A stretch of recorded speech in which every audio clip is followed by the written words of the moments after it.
Second Cup is brought to you by Roswell Park Comprehensive Care Center.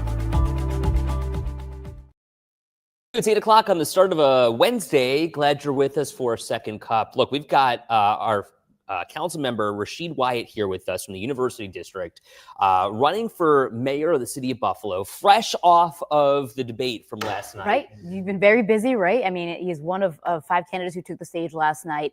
Very active debate, a lot of back and forth, and a lot of topics discussed. So we want to rehash some of those with you and talk through so that our viewers here can get a great idea of what you're planning to do if you are elected as mayor. So, of course, as always, we've done with the last several candidates who've joined us, feel free to weigh in with any questions that you might have for the council member. And frankly, what you thought of the debate last night, if you watched. I'm interested in hearing your thoughts. Yes, it was on Channel 4, but it's something that everyone should be aware of, as we have our own also coming up on June 17th at 7 p.m. that you can watch right here on 7 ABC and our streaming platform. So let's turn things over to the council member. Mr. Wyatt, I mean, I guess let's start from the beginning. You want to be mayor of the city of Buffalo. What can you do that the city of Buffalo has not had in the last 20 or so years? Be more fiscally responsible. That's my background. 25 years in banking and finance. That's where I have the most experience, as well as being a council member, newly elected 3 times for the University District. And I've been the most outspoken voice as it relates to the finances. I didn't vote for the last budget. I didn't vote for this one. And again, we've just been shooting ourselves in the foot with these false revenue predictions that, again, falls back on the residents. And I think last night they did a good job of talking about that. All these bad decisions falls back on the residents. There are people who can't afford an 8% tax increase, but there's a whole lot that can't. And so again, my responsibility and my fiduciary understanding is something that I think I bring to the table that no other mayor has had in the years that I've been a young man or lived in the city of Buffalo. So I think I bring that to the table. I think I'm a responsible person. Again, I think about when I make decisions, how does it affect the least of these in our community who are already struggling? We're the third poorest of our size, but we don't act like it. We make decisions that are based on the top 1% or people who are able to do, but we always have to keep in mind those who are already struggling, especially with the new administration, the Trump administration. They're looking to cut food stamps, HEAP, affecting Medicaid. Seniors are now concerned. You know, these increase in taxes don't go down very easy with them when you think about how it impacts them. So we have to do a better job fiscally for our city and for the residents, because the other pieces that it relates to Washington, D.C., we don't know what they're going to do. Let's dive deeper, though, into that issue with the finances for the city. I mean, it's been the elephant in the room for how long? That budget just passed, but we were talking about a $70 million budget deficit. So you talk about how do we get here and how do we get out and make sure that the city isn't in the red? You've said you want to cut back on that overtime for some of the departments. Is that going to be enough? And what else can we do to make sure that the city is making money instead of losing money? Well, I think that's the first step. You know, over the last 5 years, not including this year, we've paid $127 million in overtime for police and fire when fires are down and violent crime is down. And so you have to make sense to the residents that you're increasing our taxes, but you're paying people these high salaries. Right now, the highest paid individual is a firefighter, making $270,000 a year. Explain that to somebody who's the average Buffalonian that's making $30,000 or the median income $48,000. Explain how that works for them. And so again, starting with that piece and then being more fiscally responsible as far as these other departments. The biggest issue, and I have no issue with the unions, and I'm not saying lay off police or fire, but we have to really look at the budget. The acting mayor has several people making over $100,000. He has 21 people, 11 of them making $100,000. Make it make sense to ordinary Buffalonians. Can you elaborate who in the mayor's office is making over $100,000 right now on the backs of taxpayers? Well, you got the deputy mayors. You got 2 of them. What do they do? I don't know. And they're making $148,000 a year. And you have a deputy chief of staff making $138,000. You know, when you see these numbers, you have to sit back and say, what are we doing? You know, again, as I stayed on the stage last night, you know, these folks are eating steak and lobster while the rest of us are eating hamburger. Come on, that don't make sense. I also am interested because, you know, what the mayor said last night, the acting mayor, was that we don't have a volunteer fire department to come and respond to fires in the city. We have a paid department. So if we have fewer and fewer fires, as you've pointed out, but there's an overtime budget that seems to be in excess of what we should be spending. Why is that? Where's the disconnect? Yeah, when you look at the work product, my team, and I think Skylar from Syracuse University, he did a lot of research from me. And when you look at those work numbers, and I'm not talking, the work numbers don't even make sense. We hired additional police because we were told that we needed additional police to keep the overtime down. We hired additional firefighters. It didn't happen. The overtime continued to go up. And so when the acting mayor says these things, I just sit there, I'm like shaking my head like, well, what are we saying to the residents? They're only a small percentage of our city. And you're saying, I'm going to lean on them and support them. But the folks who are struggling, you're going to say, I'm going to penalize you because because he said not $1 is going to be on the back of the taxpayers. Well, it is on the backs of taxpayers. Melly says, make that make sense. So crazy. I can't live paycheck to paycheck. Or, she's been at her job for 25 years. She says, this is so sad.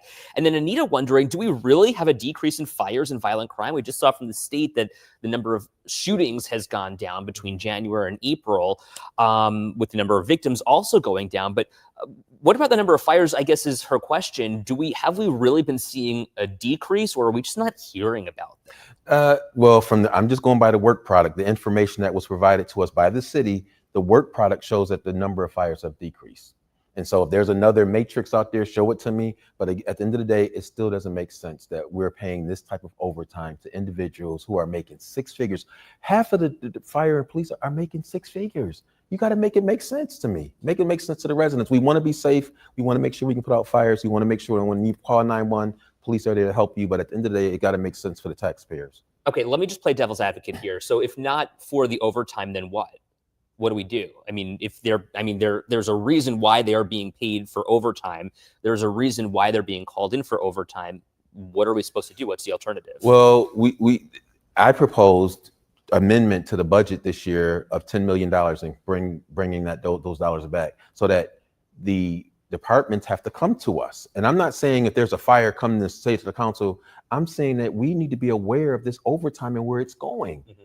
I don't know. We don't know. It's not in control. And some of it is contractual. And I'm not, the administration provided us some documentation, but only half of it, like 3-4 million of it, is contractual. And so we're talking about $30 million. So explain it to me. And so again, as you asked, what do I bring to the table that others haven't? It's a financial acumen. And I'm not against anyone. I'm not in Palladino's pocket. I'm in nobody's pocket. I'm in the pocket of the people. And I want to make sense of what we do and how we make decisions. I want to talk about your experience. You've served the university district for years now, and you've been in City Hall and Common Council. And we've seen so many people talk about wanting change. We saw the same mayor in the city of Buffalo for years and years and years. Your website says a new day for Buffalo. How will you bring a new day for Buffalo, and how will you change things in City Hall? Honestly, the biggest thing is simple: listening to people. We get people coming to the council chambers regularly, and we ignore them. Like, we moved the budget date to April so that we can hear from the people. We have them come in once. And so I want to intently listen to the people because we don't have a lot of money. I can't go out here making all these promises of what we're going to do, but I will prioritize the people's ideas, what they would want to see, because I'm going to explain to them. We don't have a lot of money. I can't tell you I'm going to fix everything, but I want to make sure that things like seniors, our youth, are prioritized. We put them to the side for so long. Many of the organizations feel like they don't matter. Our children matter. Our seniors matter. And so taking a new approach to listening to the people, which is not really new, it's just we've never done it in Buffalo. And I want to do that. I want to bring that to the table. Councilman, I wonder, because you were one of two council people who voted against this $622 million spending plan that was just passed by the council in a 6-2 vote. This has become a hot button issue. You said that you just can't get down with this. Mm-mm. Well, so what would happen if we didn't pass this budget? Well, the mayor's budget would have went into place if we didn't, but we made amendments. And so I thought the amendments were smart. They're the same things I've talked about since I've been on the council as it relates to the overtime. It's not anything new. Everyone knew that I was going to bring this up. And it makes sense. It's the biggest number on the page. When you look at the issues, the overtime is the one that you just can't substantiate. And this has happened for over 5 years, more than 5 years, actually. But at the end of the day, Ed, again, we voted for a budget because the mayor has a strong this is a strong mayor system. You in said that that system. there's an alliance with the mayor, essentially, is what you said last night. And I'm not aligned with it because, again, I got a financial background. I understand finances, so I can't just follow somebody because they say it's the right thing to do. I got to follow somebody because it makes sense, and that it makes sense for the people, and it doesn't. We're selling the properties, the parking ramps. That's going to increase parking rates downtown. We've got a 3% bed tax that's going to be coming online. And we're also looking at an event fee to people that come down to Shays or Klein Hands. How does that help us with downtown? And so we keep making decisions that seem to make no sense. We already have a high rate of vacancy downtown. And so, again, we keep shooting ourselves in the foot with short-sighted ideas that, number one, doesn't help the economy from when you're looking at downtown activity, and it doesn't help the residents. Some would argue that you might be part of the problem, though, considering how long you've been in Buffalo City Hall. Well, that you've been there and you've seen me being outspoken, and most people, if they say that, they haven't been in tune with what's going on, because I've been outspoken person many times by myself, and I'm okay with that, because I'm not going to just lean on something or follow something because the group is saying it. How are our taxpayers dealing with this? The residents are hurting right now. We're talking about some circuit plan to help taxpayers who are going to be affected by the increased taxes. How about not increasing their taxes that dramatically? So because 8% no less. We had a $331 million gift to us that we wasted. And maybe we should talk about that for a second too, because we're talking about wasted money and squandering money. We're just finding out from the investigative Post that $2 million that was given to the city of Buffalo from the federal government in 2021 still has not been used, and that money could possibly go back to Washington. This is for lead remediation in the goal of 120 homes, 118 homes, but only 18 of them have been impacted here. What gives? We do nothing well. And that's the sad thing. Our taxpayer dollars are coming through, and it seems though we have a law now regarding proactive rental inspections. That was passed several years ago. We're supposed to do 5,000 a year. That could help with the issues of affordable housing, that make sure that people have quality housing. We have not put a dent in that. And we said that, it's because we can't have inspectors. Well, it's a lot of excuses that the taxpayers don't have time for. You're charging us increased taxes. You don't delay that, but these types of things, just like the lead issue, that's been a big issue, we haven't done anything with it. And so, again, we have people who are unaccountable, and they want to go around talking about things they're touting and that they're doing right now. But it's just like the former mayor did when we talked about the proactive rental inspections. He came in saying this is going to be a game changer. After he got elected, it went silent. And so I don't want to be that type of person. I want to keep my word to the taxpayers, to the residents of the city of Buffalo. If we put forth a game plan, we're going to follow that game plan, and we're going to make sure we see it to the end. I want to talk about those quality of life issues. I walked in the Pride Parade on Sunday, and every other step, I'm stepping in a pothole down Elmwood Avenue. We're talking about infrastructure. We're talking about a lot of the issues, keeping the streets plowed. Where do those issues fall in your list of priorities if you're elected mayor? Well, as I said, I have to listen to the people, and that's got to be top. Because if the people are saying this is an issue, and we know it's an issue, and we got to do a better job. And I don't think we do a good enough job, even with the snow. I mean, we have snow every year. How come we can't get the streets plowed? Because we know we have snow. And so it's low-hanging fruit like that we have to do a better job at. If it's doing additional research, if it's going to other cities, seeing what they're doing, we have to do the extra work so that the taxpayers of the city of Buffalo feel like they're getting something for their tax dollar. I want to bring in Mark's comment here too. Do you think that the Buffalo Urban Renewal Agency, which is BURRA, should be revamped to better serve regular people? This is the agency that says nothing to see here when it comes to lead remediation. They had an extension. They've been active in getting things done, but they are, now at risk of losing $2 million in a month. Yeah, I do think that they need to be revamped, because those are many of the mayor's buddies, pals, his compadres, and they've not done anything. I mean, this is the same type of group that, we gave Bray Miller $561,000 and said it was a good deal. Well, it wasn't a good deal. And things like that aren't good deals. So we need more transparency. We need to be more open with how we're doing things. Because as the one person posted, it has to make sense. And a lot of this doesn't make sense. And it's just frustrating that we're the third poorest of our size, and we don't even have a poverty plan. How do we say that we're trying to help people and we don't even have a poverty plan? Maybe you could also dig into Peter's question here, an event fee. Anita was asking the same thing, I believe. Jeanette, an event fee. What? That won't bring people to the city. A lot of eyebrows raising right now. What does that even mean? Yeah. Well, if you are someone that's going to Shays or the Klein Hands or the Key Bake Center, they're saying that we want to charge a fee so that that money can defer the cost for police and fire. Now, on the surface, yeah, that makes some sense. But we tried it several years ago. We never talked to those venues about this idea. And we've never talked to residents about it. We just said, we're going to plop this on you. But again, a city that's so desperate for money, when you do things like that, it doesn't make sense because we know it's about the dollars. It's not really about, does it make sense? There's some ways we have to generate some additional revenue, but it shouldn't be on the taxpayers that are already struggling. Next year, we're looking at increasing taxes again and user fee. Right now, our user fee is at a deficit every year, $2 million. We owe the user fee $24 million. We were supposed to have a reserve amount of $14 million that we put in the law.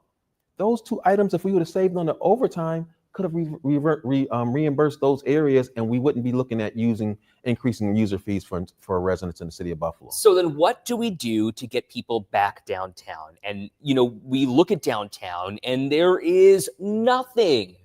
After 5 o'clock, you could roll a bowling ball down Main Street and nothing would happen. Mother Eva Doyle called me one day and she says, we were on a talk show and she said, Councilor, I got at a Temptations event at Shays and there was nothing open downtown. And I said, Mother Doyle, that's sad. It's a sad situation.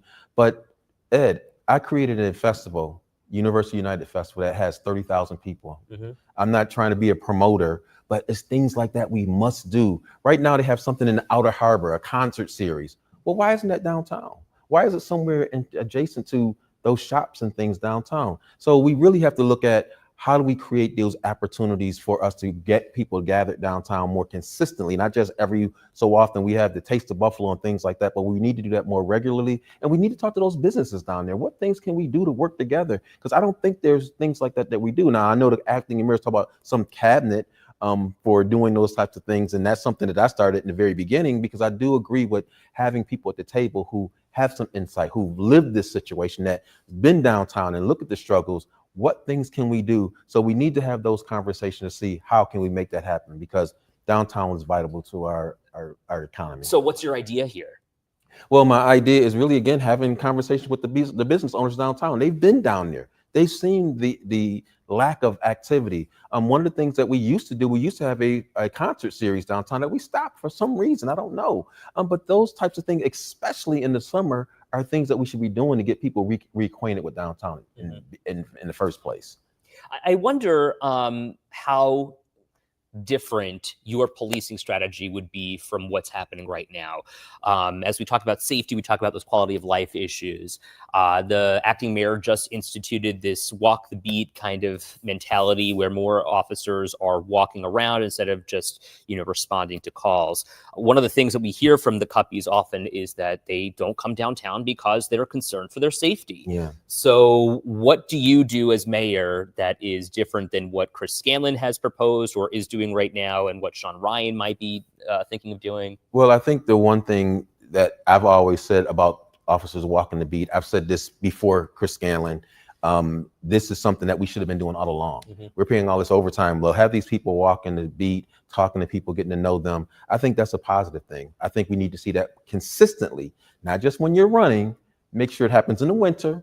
Make sure it happens in the summer, but we do things short-sightedly because the acting mayor has the bully pulpit, so he can throw stuff out there and say, I'm doing this, I'm doing that, but is it effective? It's going to serve us long-term. In many cases, if you look at Byron Brown, and I call the acting mayor Byron Brown 2.0, he's done that numerous times, and he's got himself reelected, but it didn't help us long-term. So I want to do something that's going to be consistent, and I think the walking the beat is very important. It should continue to happen. It shouldn't just happen in the summer. It should always happen in the winter as well. So do you think that this will actually happen in the winter, or do you think that this is just a campaign ploy?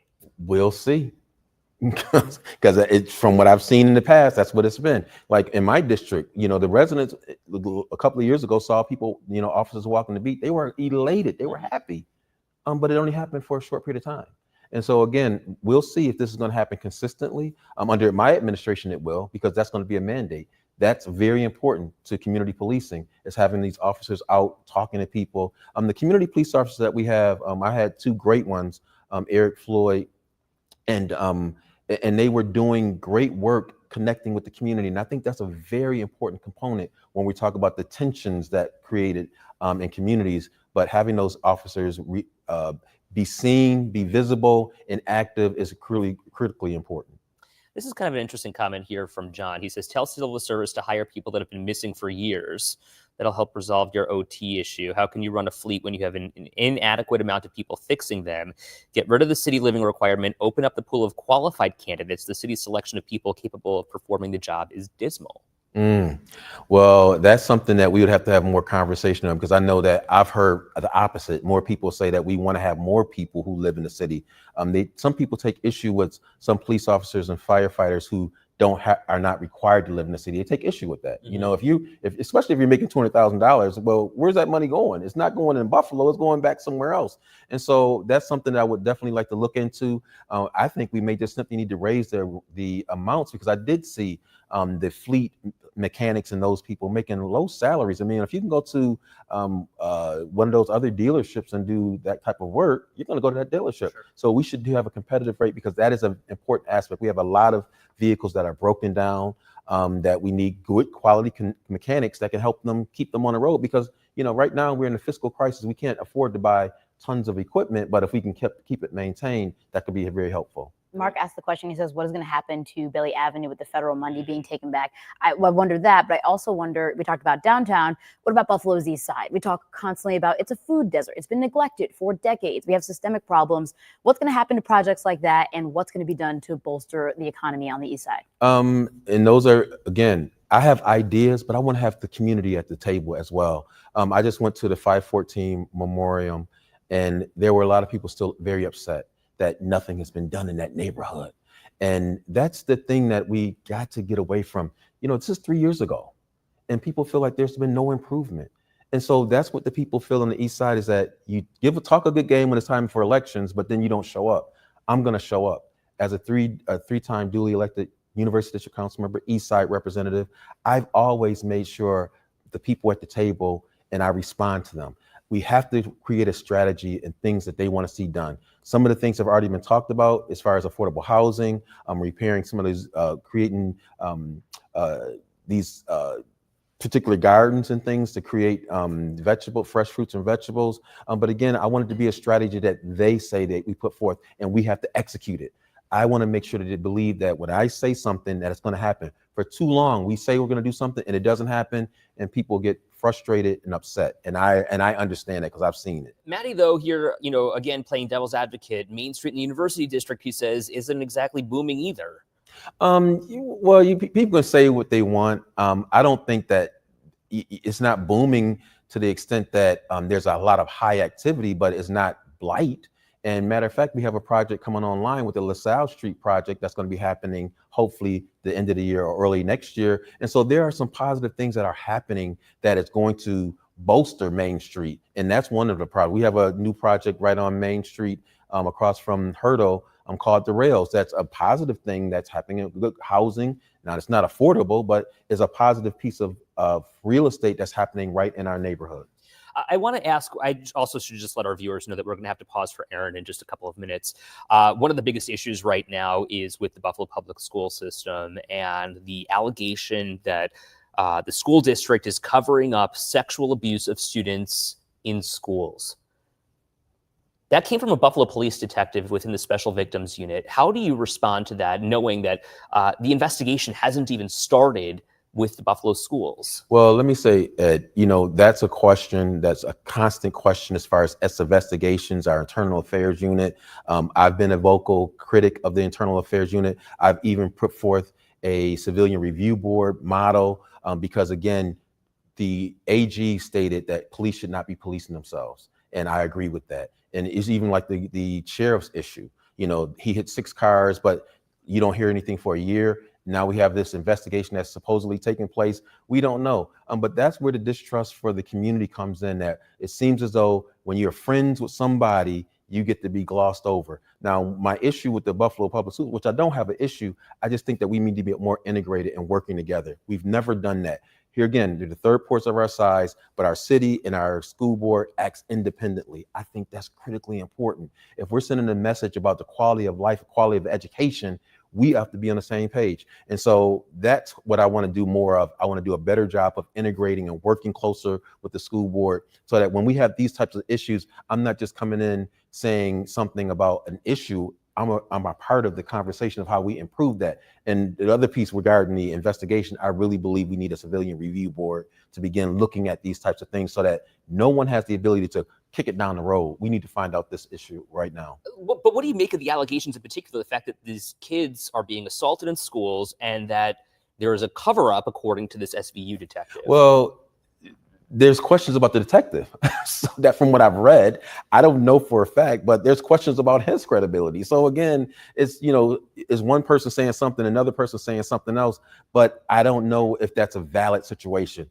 This particular detective has been on the news about a lot of other kind of crazy things, and you question that. But again, I think having that investigation and having a group that's looking at this and not trying to protect the officer is very important. So I just want to be perfectly clear. Do you not believe these allegations are credible? I don't have any evidence. Only thing I have right now is the issue with the credibility of the detective. That's all I have, and I can't substantiate that because it's something that I saw on Facebook. So I can't say that this person is who they say, but that's what is put out there about this individual, and that's all I can go on. You got me. An interesting conversation here. We're going to pause for Aaron. He's going to join us in just a second to do the weather. So stand by for us. I'm just watching both the time and Aaron off in the distance. Here we go. All right, good morning, everyone. We're looking at the 90 right now by the 33. Moderate volume through that area. We had some heavier volume earlier. Things are thinning out a bit on the main roads. No accidents or disabled vehicles, and the sun is shining brightly. Beautiful time lapse going back from around 4 a.m. The sun came up close to 5:30. We've had a good deal of sunshine. You can see the shadows moving on the buildings across the area. Just looking very, very nice outside right now.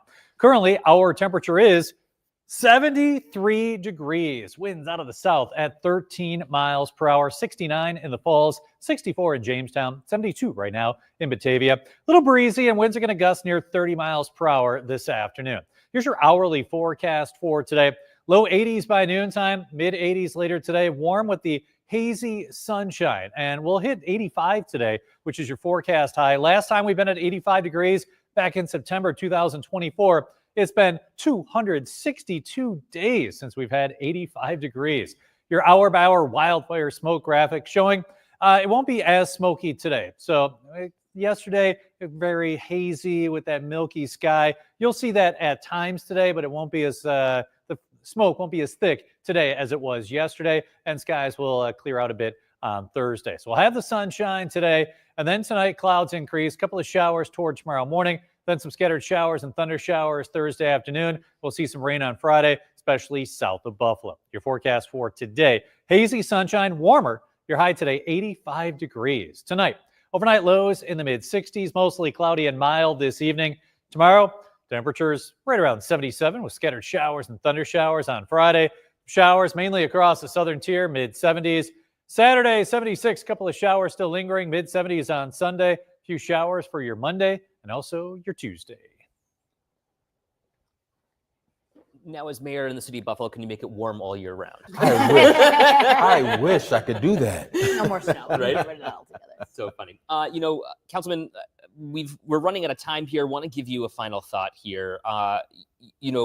There are people here, even in the comments, who are saying that, we didn't really get any actual answers or strategy here. Would love for you to address them and kind of give them an idea of why you're running. Well, I'm running because I'm the most qualified. With 25 years in banking and financial background, we've never had someone that has that type of background. Everyone that we've hired or voted for is elected. They came from the Senate. They came to the city. We had a control board. We have deficits right now. I don't know if you want to go that direction. I think I'm fresh, I'm new, I'm bold. You can go back and see what I've done. I've spoken up for the residents, and I am for the people. Bottom line, we have to have bold initiatives, but we have to talk to you. I could sit here and tell you what I'm going to do, but you want to know that you're a part of the conversation. If I'm going to be increasing your taxes, you want to know how am I going to be spending it? And I want you to know that, because right now, many people don't come to the budget sessions. They don't know about all this. They're hoping that we're going to do it, but I don't want to hope. I want to execute it. And I want to make sure that when we start prioritizing the issues of the city, that you're at the table. Some of the things I do know, but there's others I may not know, because we have a big city. Every area has a different priority. I want to make sure I address your priorities, not mine. And so again, I think the leadership that I'm going to provide, the transparency I'm going to provide is going to be a breath of fresh air. I want to make sure that City Hall is not politicized, because many of the folks are supporting one person. I can tell you that one of the individuals who are supporting the acting mayor is on their Facebook page, and they have a job making 6 figures. We have to take that out. It shouldn't be about that. It should be about doing the job and serving the people of the city of Buffalo. And as mayor, I'll make sure that that's a priority. You want to name names here? Who is that person? I'm not going to say. All right. I'm not going to say. Well, listen, speaking of the acting mayor, Chris Scanlon, we have asked many, many times. In fact, I just asked again last week to get the mayor on Second Cup. And although it was budget day and there were, a lot of last minute 11th hour conversations going on, I was told that we will get this done at some point to get the mayor on Second Cup. So they're well aware that we are interested in having you on, Mr. Scanlon. But by all means, join us when you can. And we will have that debate on June 17th at 7 p.m. You can watch it on our streaming platforms right here on 7 ABC.